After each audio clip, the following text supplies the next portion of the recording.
Ladies and gentlemen, the big one, the SSA Player of the Season Award.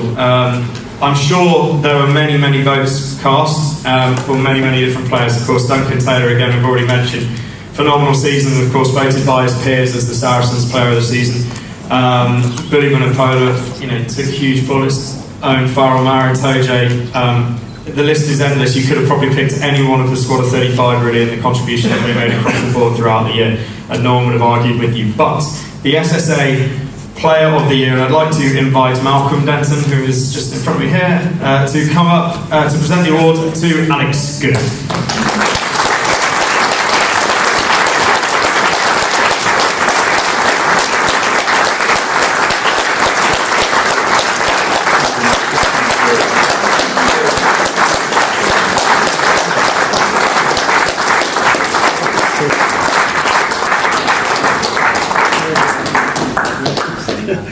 Great.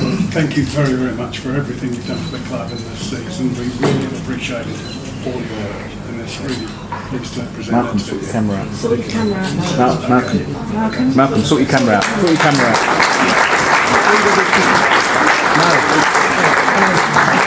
Hang on. Just push the button. You've got to put it through. Please just push the button. Just, it doesn't matter.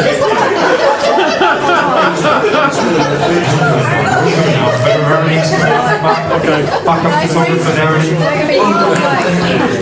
Yeah, Alex. I'll see what we've got.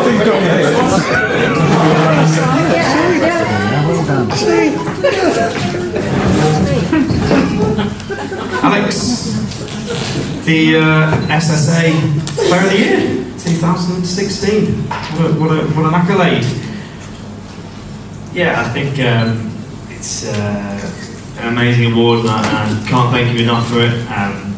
To achieve, as Baz spoke about, what we did throughout the year, to get the double was unbelievable as a team, and I'm just privileged to be part of this group and to play with a group of guys who I love, and enjoy those celebrations. It's funny, me and Baz were sort of laughing away at ourselves and at Baz doing the remix, and it just brings back so many wonderful memories, really. Just again, thanks so much to you guys for the individual award. It means a lot to me. We were talking the other day, we'll come on to the season a little bit, and obviously plans further afield and what we're hoping for, new memories to create. But we were speaking in the office a couple of days ago, and Maro was said there as well, and you've just said it, thank you to the fans.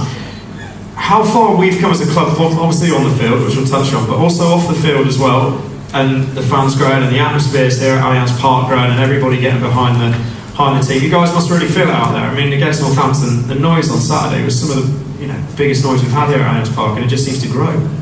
Well, yeah, I think I don't want to look too badly on Vicarage Road when we were there, because I had some great memories there as well. But certainly, since we've moved to Allianz Park, it really does feel like the atmosphere's grown and grown, and the noise we have when we score, like we did against Northampton, that first try when Jamie George went over, or even when we win a penalty or on a run ball, whatever it is phenomenal, and it does give us a lift.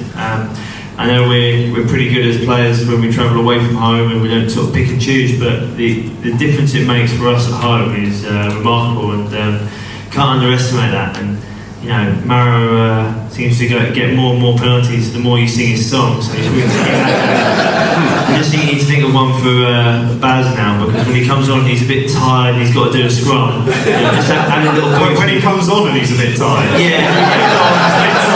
Well, if he's on the far side, on the one mic. if he's on the far side, he's got to run to the near side. It's a long way for him, so make sure you get a song for him, because it will give him the added bonus. And I'm telling you, he will never lose a scrum if you sing a song for him. It's a guarantee. You ask him, is that fair?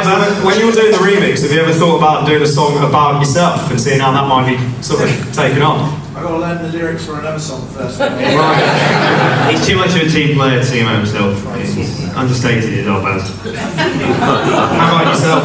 Could you fancy a chant about yourself? And these are the old Mario Tojo. Obviously, you've got the "I Feel Good" as your try song, which we've all thought is, the addition of try songs since we come here and the players get to chant and all sort of things. I've never been to another club that do that, and I think that's a great little sort of bonus for you guys when you score. It must be nice to hear that. Have you thought about the crowd chanting "I feel good" or anything like that? Good vibrations. I mean, I don't score regularly anyway, so it wouldn't happen too often, but certainly it's quite amusing to listen to the voice. Were you going for a then? It's just a fact. The stats, unfortunately. Very happy being an assist man. Yeah, assist man. But no, I think it's quite amusing at the beginning of the year. You see the players, or when we first did it, trying to decide on their songs and sort of playing songs to themselves and trying to imagine what it would be like. And then when some of them came out, it was quite hilarious. I still think my favourite is probably Mako's one. It's very smooth operator. Very apt for him, obviously. If you can imagine him on a night out, it's very smooth. Scott Fergus was an interesting one the other day. It was another some sort of Afrikaan concoction, the same as Scott Briggs has gone for before. South Africa are renowned for their music. AB de Villiers, I think. AB de Villiers top 57 hits or something. Yeah, they're certainly never allowed near the iPods or DJ tracks. They're never allowed anywhere near that. Interestingly, JJ used to be the man on the decks a couple of seasons ago. You always used to see him sort of there with his headphones on or carrying the boombox, and there's been videos of the guys on the tube coming back from St Pancras after going down to France on the USL. Who's got the sort of the responsibility now? Obviously, Basil doesn't need any sort of musical instrument, which is nice. Who's got that kind of responsibility? So it kind of varies a bit. So in our change room, it's actually Henry Taylor, scrum half, young guy. It was more in order to stay in the change room, he had to bring something to the party. We said if you bring music, you can stay. We do auditions for the change room. I think, Basil, are you in the far change room? Or are you in the? Which one are you in? Number 4. Who does the music in your one? Is it Big Baz? So there we are. The other day I came into Metallica smashing out at about 8 o'clock in the morning on a Monday, which I had to tone down a bit. Who was that? That was Baz. Oh, that was so he has his bad days, but he picks the vibe up nicely. You've got an afternoon training session, you're a bit tired. Baz puts on a nice bit of music, it's nice. Baz, do you think Enter Sandman would go well into a remix? Do you think you can pull that one off? Or any sort of Metallica as well? Or do you think that might be the end of it? Full stop. See you later. Might just kill it. You've got to know your audience. Only Para would go along with that one. Goody, let's touch on last year. What an amazing season. You've been in the club a long time. You've come almost straight from school into the academy and all the way through and had some phenomenal memories. But the memories that we made last season, both on the field and off the field, no doubt as well, some of the stuff that Tom, that you spent together as a group as well. It must have been just so satisfying for you as a player.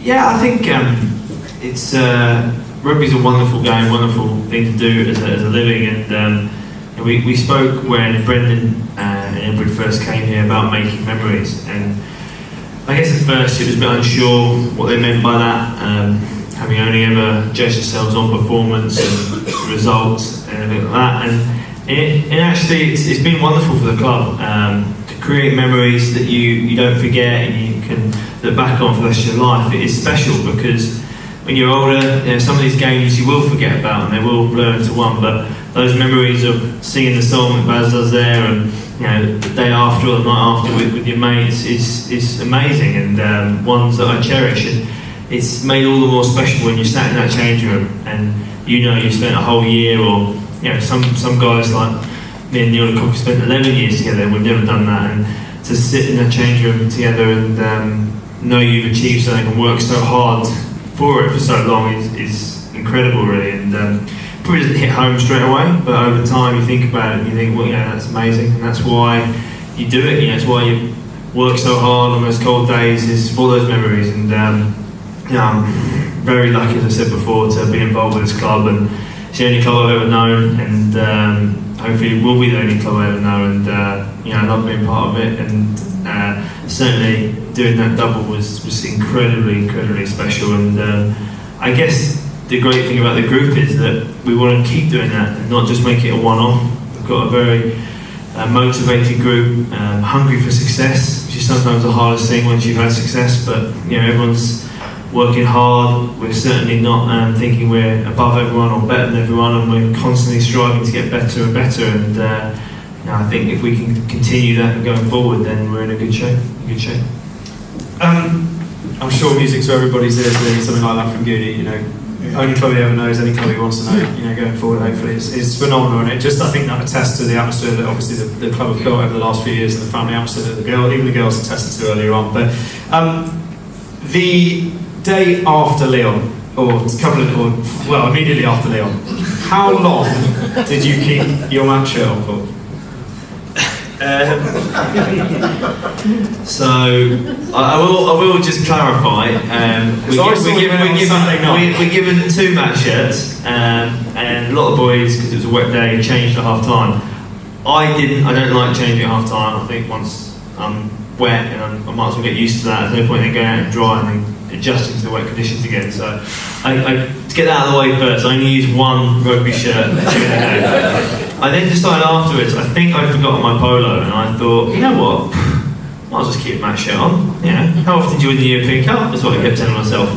So I kept my top on and decided to wear it for the after-match function.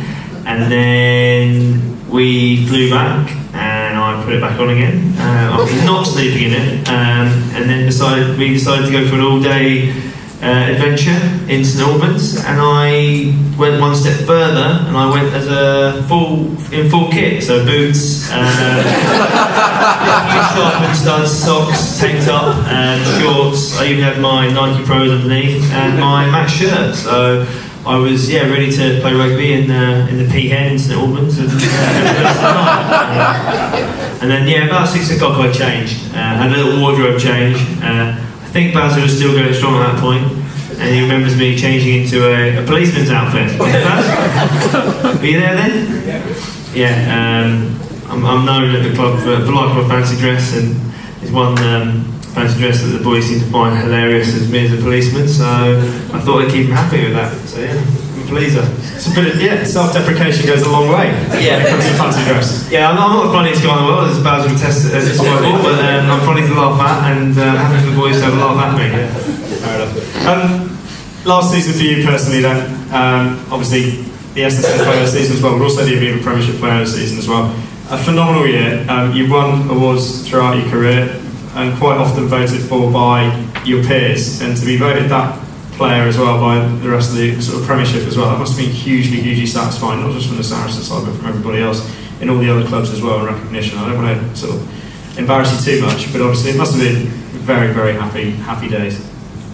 I think I was very surprised with that award. You never think you're ever going to get Premiership Player of the Year, and I certainly didn't believe it when I was told the day before. Thought it was a wind-up really, and I was just happy enough to be on the list of 6 players, and phenomenal players they were. And then it kind of dawned on me, as a few other people told me when I got to the event, that I'd won. And just who told you first then, if you thought it was a winner? It was actually Eddie Jones. No, that would be a poison chalice. Kind of staying away from that. It was actually JP, the team manager here. He mentioned it to me, and I went, good one, mate. And he was trying to convince me I should go to it. And I was like, no, I'll go anyway, but I know I haven't won. You have to make it up. And he was like, no, you have. And I was like, yeah, okay, mate. And then the next day, the cab was coming. He's like, so just you're gonna win. And I was like, yeah, I don't believe you. And when I got there, it was I think Mike Heinard said, congratulations, and you got the nod. And I was like, this can't be a wind-up from both of them, surely. But I didn't really want to, didn't believe it. And then when I had the name mentioned, I was just blown away by it. As I said, just unbelievable emotion of just happiness. And as I said, to be voted by other people is very special. You, as I keep saying, it's great to be part of this club, and all I want to do is never lose respect to the players at the club, really, and just keep performing and playing well here, and not let people down at the club who I care about and who I want to do well for. But to be recognised outside of Saracens is incredibly special, and an award that I'll always cherish. So I'm going to throw it open because you don't get the chance to do this at even Premiership award ceremonies and things like that. You can't field questions from the crowd, but I think obviously on a day like today when you've voted for this young man to become your player of the season, I think it's only fair that you can ask a couple of questions if there are any. This is when no one puts their hands up. You can ask about Baz as much as me. Yeah. I'll answer for Baz on this one. None at all. None. I've opened it up to the floor. Thank you very much. Yes. How do you motivate yourself after winning that after last season, and all the fantastic games we had on the run up to the two finals? How, first game of the season, whistle blows, you're on the pitch. How do you motivate yourself again to do it again? What goes through your head? Well, I think let's go slightly round circle here.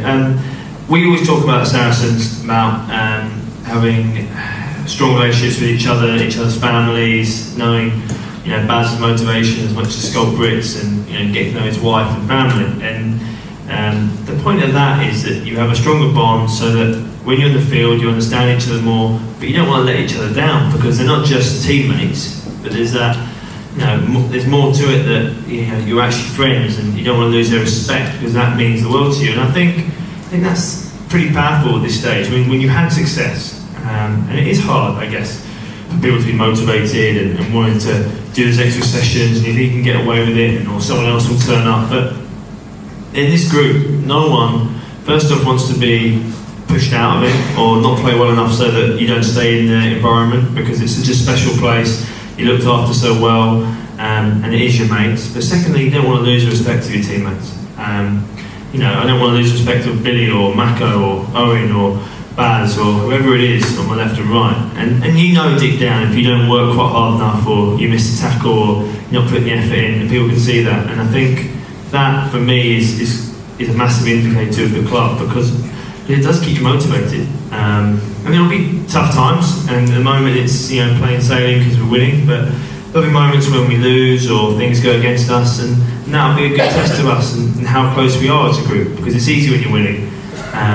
But certainly we spend a lot of time trying to work on that, trying to work on being closer as a group. And I guess the best test for that was the 3 or 4 new guys who've come in Skulk, Sean, Al Lewowski. I keep saying Lewandowski is the football player,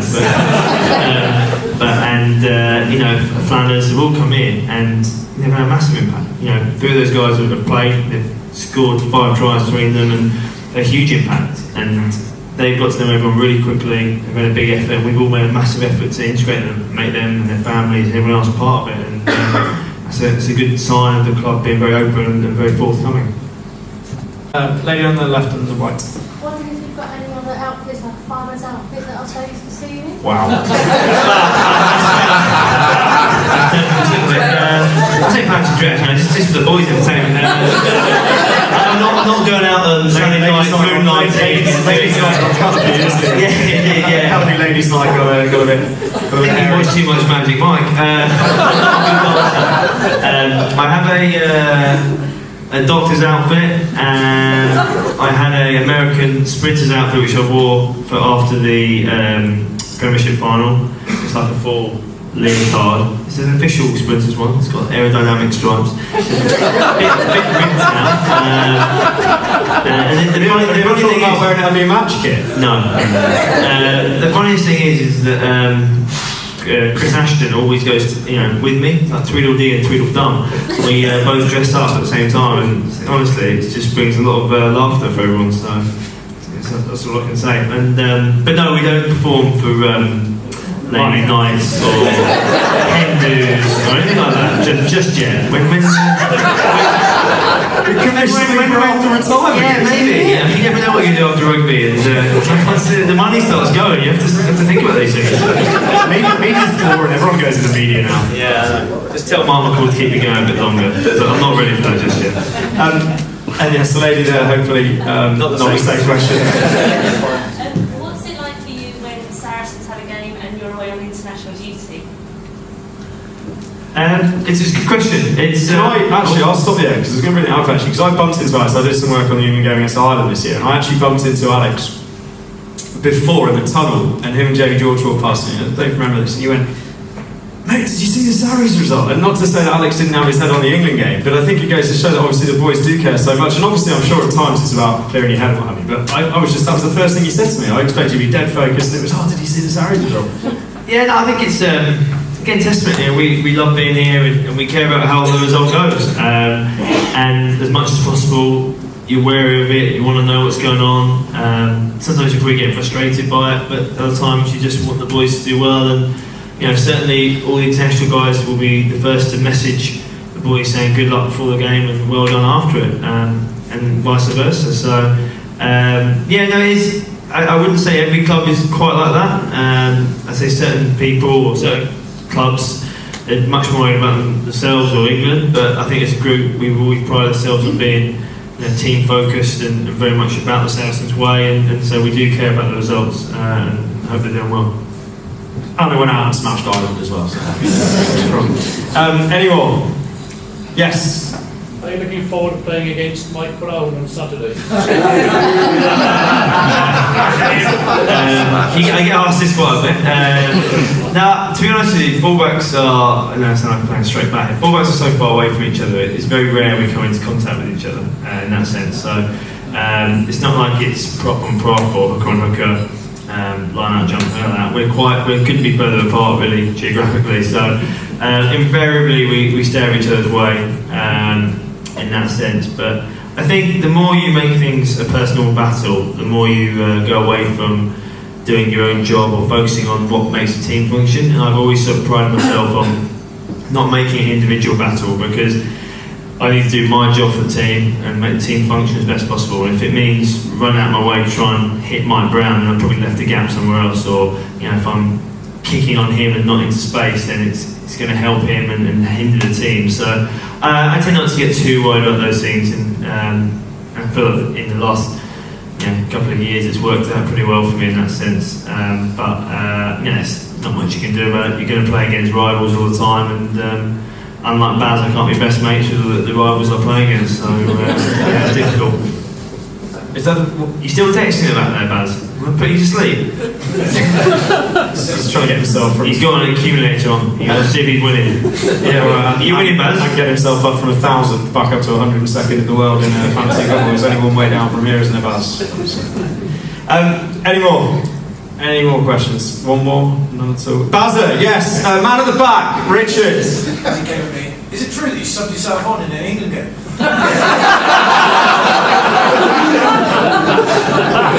I subbed myself on. I wish, mate. I've got a bicaps at the moment. Unfortunately not, no. I have tried a few times to do the old, you get off on the bench, you do a stretch, make sure they can see you. I learned that from Kevin Yates and Guernsey. Make sure they can see you. And as soon as the manager looks at you, you go, yeah, I'm right, I'm ready. You take your top off, and he goes, no, not you, mate. Yatesy still does that in England games, actually. He just went in front of his big clients. We went to Monaco for a while, he'd buy a lot of international tickets, and he'd always be outside, and we'd drop his tickets off for him in the West Stand, and I'm pretty sure it's see him standing up by the tunnel, like stretching off him, so hit me, I'm still fresh. He's not. Was there one more question? Who do you see as the biggest challenge in the Premiership this year? I think with the format of the Premiership, there's always going to be challenges, and there's always going to come down to those playoff games at the end. If you look at it now, it's pretty obvious that Bath and Wasps are going to be right up there. And I guess the danger of both those sides are on their day they can be unbelievably good. Got wonderful individuals, Wasps got the likes of Wade and Daly and people like Beale and LaRue who come in, and so they can score from anywhere and just pick you off in a flash. So that kind of danger is always going to be apparent, and it makes it a playoff system quite unpredictable. And the same with Bath really, with the likes of Jonathan Joseph, Ford, Watson, these guys, Rockaguni are lethal. So you have to be very wary on the day. You have to make sure you've got, you're mentally there. And if you're just off, then it can be unfortunate. But I think, like anything, it's so early in the season, you can't tell. So many things can change and variables can happen that you just got to put yourself in a good place come the business end of the season. And I think we're now in a position where people don't want to play us. You know, they know what we're like on a big occasion. We've got enough big match experience, and we've got a game plan that has worked unbelievably well for us for the last couple of years. So when it comes to those big one-off games, we're as ready and as prepared as anyone, and I think that puts us in a good place. And last one, yes, Duncan. Having seen you do those stretchings just there, my wife wants to know if you've got one of your business cards with you. Your wife doesn't look too impressed with you there. Unfortunately, I don't have any business cards. But if you look up at Richard Barrington, he does do some fitness videos, and they are worth the wait. It's him and Rafko in a polo together, usually stretching for weights, have a little cuddle, and they are worth watching, I'm telling you. Waiting for a guest appearance from Borislav to really top it off, I think.